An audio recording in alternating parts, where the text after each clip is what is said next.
क्या आप जानते हैं अमृता का अमृत कैसे मिला? अमृत की खोज में देवताओं और असुरों ने ऐसा काम किया जिसकी गूंज आज भी सृष्टि में सुनाई देती है। लेकिन क्या आप जानते हैं समुद्र मंथन के दौरान क्या क्या रत्न निकले थे?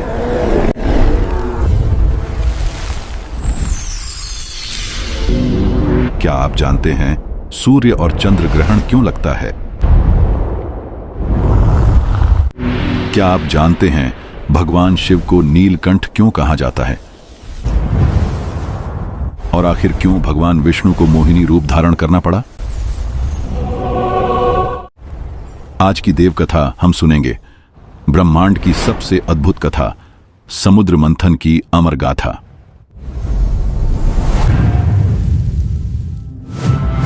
कहानी शुरू होती है ऋषि दुर्वासा से। वे अपने गुस्से और तपस्या के लिए प्रसिद्ध थे। एक दिन उन्होंने इंद्र को एक दिव्य पुष्पमाला भेंट की, लेकिन इंद्र ने उस माला को सम्मान से पहनने के बजाय अपने हाथी के सिर पर डाल दिया। हाथी ने उस माला को पैरों से रौंद डाला। आर्षि दुर्वासा का अपमान हुआ। क्रोध में उन्होंने इंद्र और सभी देवताओं को शाप दे दिया। तुमने मेरा अपमान किया है इंद्र। यह पुष्पमाला कोई साधारण माला नहीं थी। यह मेरे तप और आशीर्वाद का प्रतीक थी। तुमने इसका तिरस्कार किया है, इसलिए मैं तुम्हें शाप देता हूं।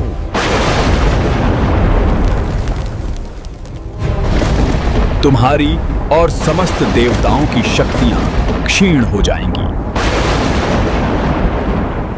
तुम्हारा तेज, तुम्हारा वैभव, सब कुछ नष्ट हो जाएगा।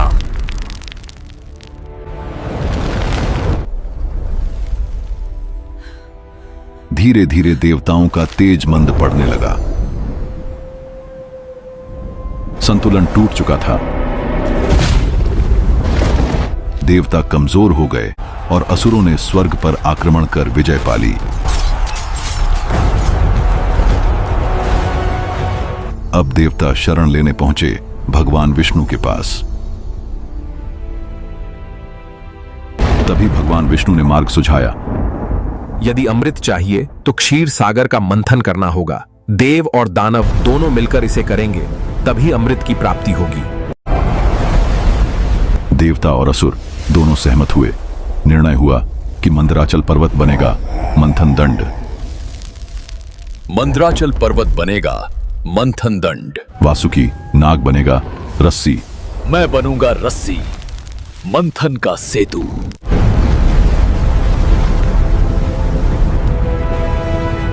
देवताओं ने पूंछ पकड़ी और असुरों ने मुख, और इस प्रकार शुरू हुआ ब्रह्मांड का महान मंथन।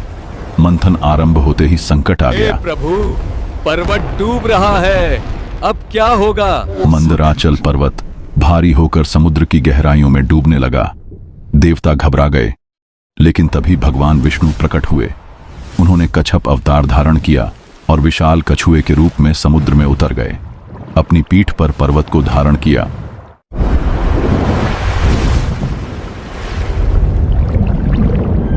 और मंथन फिर से प्रारंभ हुआ।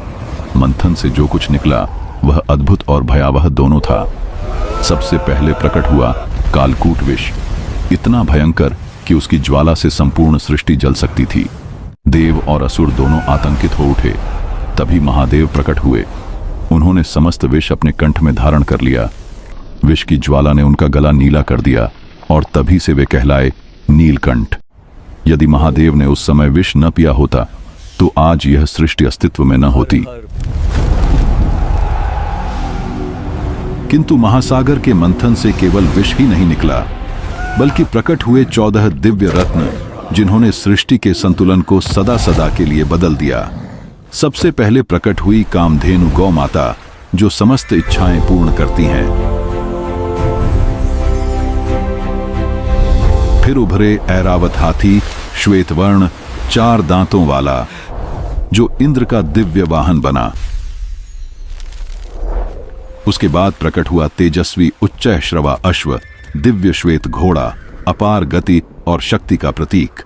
कौस्तुभ मणि जिसे स्वयं भगवान विष्णु ने धारण किया, कल्प वृक्ष जो हर इच्छा पूरी करता है, और अप्सराएं जिनकी अद्भुत सुंदरता ने त्रिलोक को मोहित कर दिया।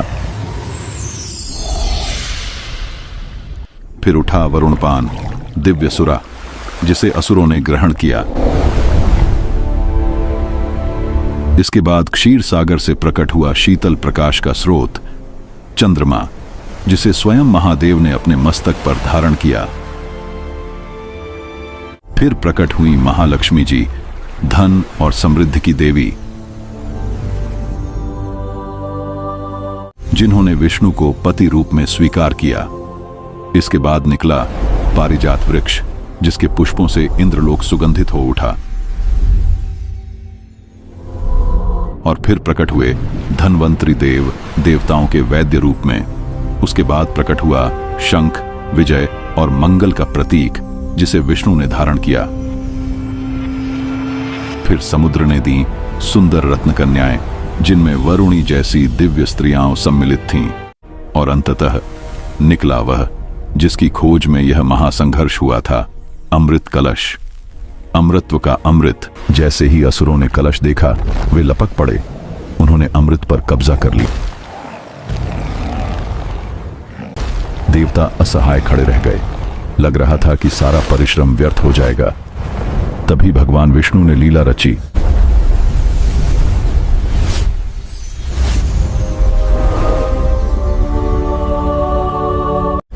उन्होंने मोहिनी रूप धारण किया, ऐसा अद्वितीय सौंदर्य कि असुर भी मोहित हो गए। मोहिनी ने कहा, अमृत सबको मिलेगा, परंतु इसे बांटने का कार्य मैं करूंगी। बैठ जाइए शांति से। असुर इस मोहक रूप पर विश्वास कर बैठे और मोहिनी ने अमृत बांटना शुरू किया। कब से अमृत देवताओं के मुख में गया और असुर देखते ही रह गए।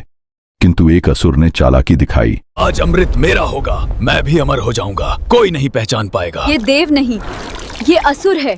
वह देवता का वेश धारण कर देवों की पंक्ति में जा बैठा। नाम था स्वरभानु। जैसे ही उसने अमृत पिया, सूर्य और चंद्रमा ने उसका भेद खोल दिया। सावधान, अधर्म का अंत निश्चित है। राहु नहीं। क्षण भर भी देर न लगाते हुए भगवान विष्णु ने सुदर्शन चक्र चलाया। स्वरभानु का सिर धड़ से अलग हो गया, परंतु अमृत उसके कंठ तक पहुंच चुका था, इसलिए उसका सिर अमर हो गया। वही कहलाया राहु, और उसका धड़ बना केतु। किसने मेरा भेद खोला? किसने मेरा शरीर छीन लिया? सूर्य, चंद्र। उस दिन से राहु के मन में गहरी शत्रुता भर गई। इसी द्वेष के कारण राहु समय समय पर सूर्य और चंद्रमा को निगलने का प्रयास करता है। जब वह सूर्य को ग्रसता है तो होता है सूर्य ग्रहण, और जब वह चंद्रमा को पकड़ लेता है तो होता है चंद्र ग्रहण। इस प्रकार समुद्र मंथन से केवल अमृत ही नहीं निकला, बल्कि राहु और सूर्य चंद्रमा की यह अनंत शत्रुता भी जन्मी। देवताओं को अमृत प्राप्त हुआ। उनकी शक्ति पुनः स्थापित हुई।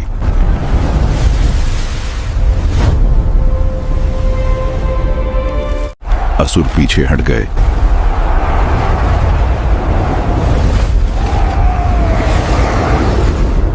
और सृष्टि का संतुलन एक बार फिर सुरक्षित हो गया। समुद्र मंथन की यह गाथा केवल अमृत की प्राप्ति की नहीं है, यह धैर्य, सहयोग और त्याग की अद्भुत शिक्षा है।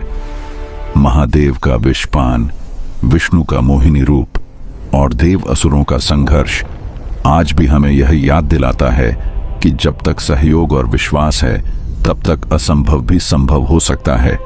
अगर आपको यह कथा पसंद आई हो तो वीडियो को लाइक और चैनल को सब्सक्राइब करके हमारा समर्थन करें और कमेंट में लिखें, जय नीलकंठ महादेव।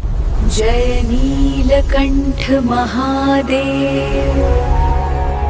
और बताइए कि अगली बार आप कौन सी कथा सुनना चाहते हैं, राम जन्म या महादानी कर्ण।